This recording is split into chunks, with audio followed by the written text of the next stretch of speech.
Baik, selamat pagi. Saya akan melakukan presentasi terkait hasil penelitian saya yang dilakukan bersama dengan Budina Syakina. Nama saya Prasya Kurnia Putri, MPhil Psikolog. Di sini saya melakukan penelitian yang berjudul Adaptasi dan Analisa Faktor Alat Ukur Prosocial Tendency Measure atau PTM versi Bahasa Indonesia untuk remaja.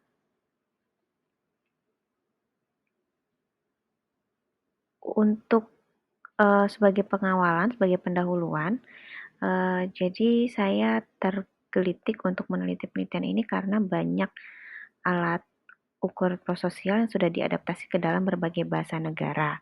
Misalnya ke dalam bahasa Jerman oleh Rodrigues dan kawan-kawan, kemudian ke dalam bahasa Cina, bahasa Spanyol, kemudian Iran, bahkan ada penelitian yang membandingkan beberapa properti psikometri dan validasi ke dalam lintas 5 negara seperti Cina, Italia, Chile, Spanyol, dan Amerika Serikat, tapi dari seluruh adaptasi yang ada hanya sedikit yang diadaptasi ke dalam bahasa Indonesia.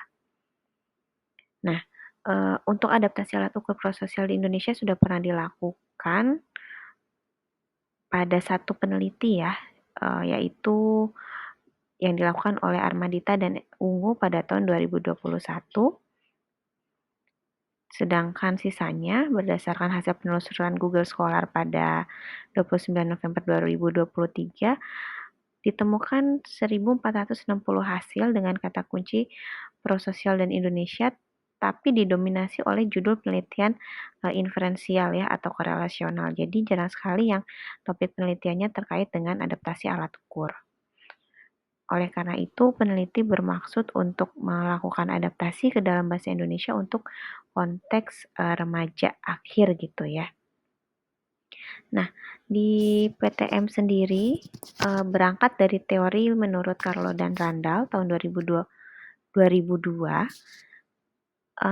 Prososial ini terdiri dari 6 dimensi ya. Ada 6 aspek, ada altruism, compliant, emotional, public, anonymous, dan dire. Prososial adalah perilaku yang bertujuan untuk meningkatkan kesejahteraan orang lain, baik secara langsung atau tidak langsung, tanpa mengharapkan imbalan atau penghargaan. Nah, pertanyaan penelitiannya, apakah alat ukur prososial tendency measure atau PTM untuk remaja yang diadaptasi ke versi Indonesia memiliki validitas dan reliabilitas yang baik? Penelitian ini dikaitkan dengan SDG atau Sustainable Developmental Goal. Saya mengaitkan dengan SDG ke-16 yaitu untuk perdamaian, keadilan, dan lembaga yang tangguh.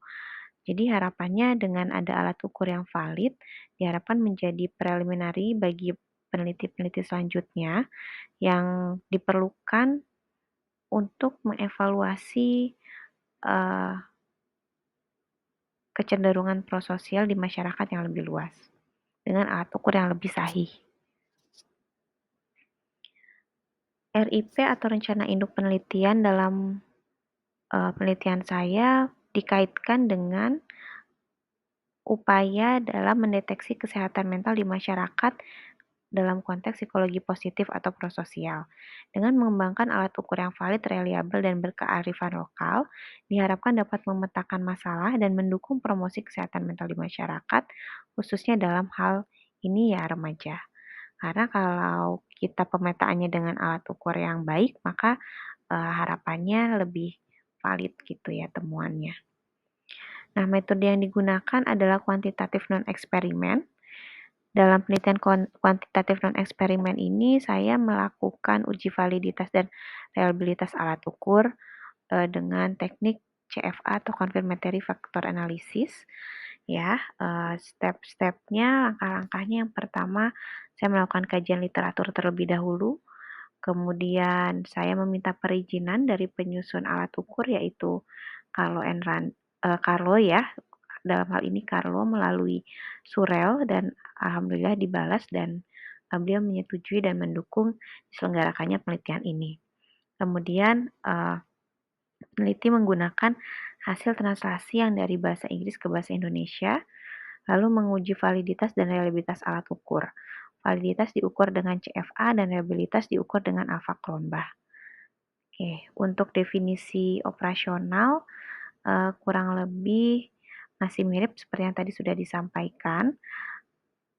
PTM atau Prosocial Tendency Measure terdiri dari 6 dimensi dan 23 soal, yaitu altruism 5 item, compliant 2 item, emotional 4 item, public 4 item, anonymous 5 item, dan dire 3 item.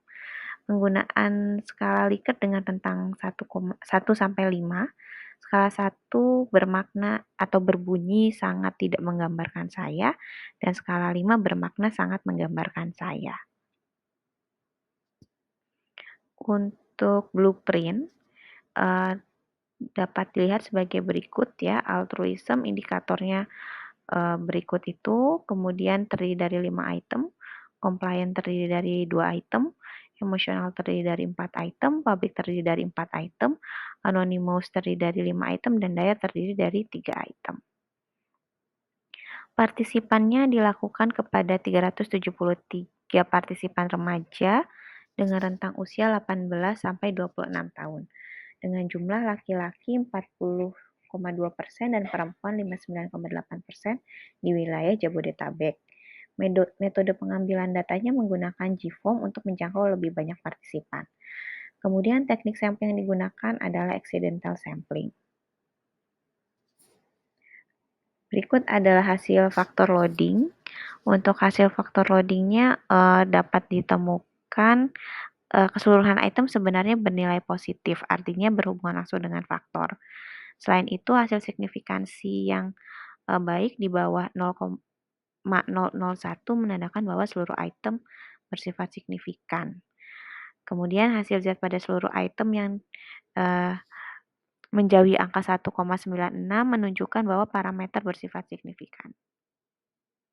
Kemudian hasil model fit-nya dengan signifikansi di bawah 0,001 maka dianggap bahwa model fit atau dimensi-dimensi tersebut sudah sesuai gitu untuk mengukur prososial. Nah, berikut adalah kemudian saya menggunakan fit measure ya, RMSEA.